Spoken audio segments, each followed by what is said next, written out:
मेरा एक इतिहास रहा है, हम अपने हमेशा सेल्फ कॉन्फिडेंस पर जीना सीखे हैं। मैं दूसरों को सेल्फ कॉन्फिडेंस पर जीना नहीं सीखा हूँ।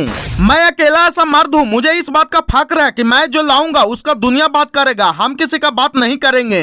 जब राकेश मिश्रा ने भारी मंच पर दिखाया अपना एटीट्यूड तो गायिका अनुपमा यादव ने झाड़ दी मिनटों में गर्मी। उन्होंने बोली कि अगर तुम मर्द हो तो मेरे साथ गाकर दिखाओ, तब समझेंगे कि तुम कितना बड़ा मर्द हो। दोस्तों, भोजपुरी इंडस्ट्री में विवाद तो होते रहती है और ये कोई नई बात नहीं है, लेकिन इस बार भोजपुरी गायक राकेश मिश्रा और भोजपुरी गायिका अनुपमा यादव आमने सामने टकरा गई है। और गायिका अनुपमा यादव ने भोजपुरी गायक राकेश मिश्रा को इतना कुछ सुनाई कि उसकी पिछली जन्म की औकात याद दिला दी है। कुल मंच पे एटीट्यूड ही झाड़ दी है और इतना नहीं, उनके मर्दानगी पे सवाल भी उठा दी है। तो खबर की क्या है पूरी जानकारी जानने के लिए बने रहिए आज की इस नए वीडियो में। दोस्तों, दरअसल मामला यह है कि आज से कुछ दिन पहले एक स्टेज शो का आयोजन किया गया था और उस स्टेज शो में तमाम बड़े छोटे गायक गायिका को बुलाया गया था, जिसमें अरविंद अकेला कल्लू जी हो गए, छोटू छालिया हो गए, गायिका अनुपमा यादव हो गई और निशा पांडे हो गई और एक गायक और आए थे जिनका नाम राकेश मिश्रा है, जिनका इधर 2 सालों में गाने के माध्यम से कोई अस्तित्व नहीं है। उनको भी यहाँ पे बुलाया गया था और गायक राकेश मिश्रा ने इस स्टेज शो में दिमाग लगाया कि थोड़ा बहुत हम भी विवाद कर देते हैं ताकि हम भी मार्केट में आ जाएंगे।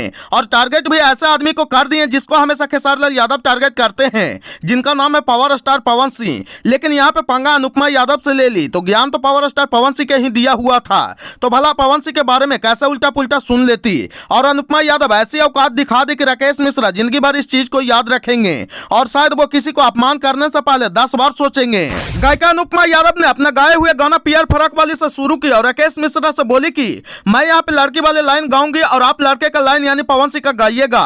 तो राकेश मिश्रा ने अपना एटीट्यूड दिखाते हुए बोले कि मेरा एक इतिहास रहा है, हम अपने हमेशा सेल्फ कॉन्फिडेंस पर जीते हैं, मैं दूसरों का सेल्फ कॉन्फिडेंस पर जीना नहीं सीखा हूँ। और इसके अलावा बोले कि मैं अकेला ऐसा मर्द हूँ, मुझे इस बात का फक्र है कि जो मैं लाऊंगा उसका दुनिया बात करेगा, हम किसी का बात नहीं करेंगे। और विवाद यहीं से शुरू हो जाता है। इसके बाद गायिका अनुपमा यादव और गायिका निशा पांडे दोनों मिलकर के पियर फराक वाली सॉन्ग गाने लगी तो बीच में छोटू छालिया रोक दिए और बोले कि ये कौन सा गाना हुआ कि लड़की का लाइन आप ही गाइएगा और मर्द का लाइन भी आप ही गाइएगा, यहाँ कोई मर्द नहीं है क्या? तो गायिका अनुपमा यादव ने बोली कि नहीं है तब ना मैं गा रही हूँ, अगर है यहाँ कोई मर्द तो मेरे साथ गवा दीजिए। तो छोटू छालिया राकेश मिश्रा को बोले कि तू मर्द नहीं है, गाओ यार, क्या बेइज्जती करा रहा है। वो बोलते गए, चुपचाप राकेश मिश्रा सुनते गए लेकिन एक शब्द नहीं गाए। उसके बाद में माइक पकड़ करके राकेश मिश्रा अपने एटीट्यूड दिखाना शुरू कर दिए पवन सिंह को टारगेट करते हुए।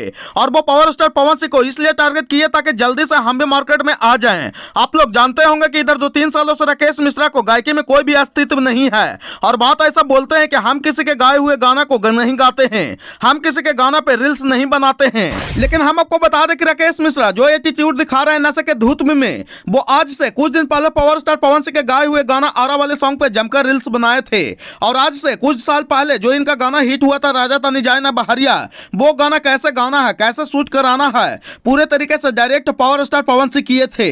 वो अलग की बात है कि इंसान को थोड़ा सा कामयाबी मिल जाने के बाद अपने आका को भूल जाते हैं। पावर स्टार पवन सिंह से अपना कंपैरिजन कर रहे हैं। मैं क्या बोलूं, मुझे बोलने में कुछ ठीक नहीं लग रहा है। आप लोग खुद ही राकेश मिश्रा को और पावर स्टार पवन सिंह का इतिहास उठा करके देख लीजिए।